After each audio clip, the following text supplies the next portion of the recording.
তামিলনাড়ু সরকার already বলে দিয়েছে যতদিন না পর্যন্ত সুপ্রিম কোর্টে এই মামলা শেষ হচ্ছে, অর্থাৎ ফাইনাল রায় যতদিন না সুপ্রিম কোর্টে আসছে, ওয়াকফ সংশোধনী আইন তামিলনাড়ুতে আমি বাস্তবায়ন করতে দেব না।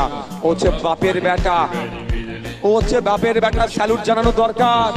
তামিলনাড়ু রাজ্যের সরকারকে, ওখানকার পার্টিকে স্যালুট জানানো দরকার। ওখানে মাত্র 5% মুসলমান আছে।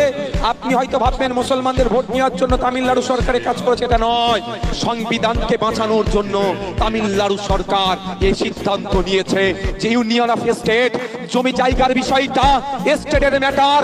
সেই স্টেটের ম্যাটারটা কিভাবে সেন্ট্রাল দখল করতে পারে, সংবিধানের বহির্ভূত হয়ে এই জমি জায়গাটাকে দখল করতে চাইছে, সংবিধানের বাইরে গিয়ে কাজ করছে। তাই সংবিধানকে বাঁচানোর জন্য তামিলনাড়ু ডিএমকে সরকার, স্টালিন স্যার, তিনি ঘোষণা দিয়েছে তামিলনাড়ুতে ওয়াকফ সংশোধনী আইন বলবৎ হতে দেব না, বাস্তবায়ন হতে দেব না।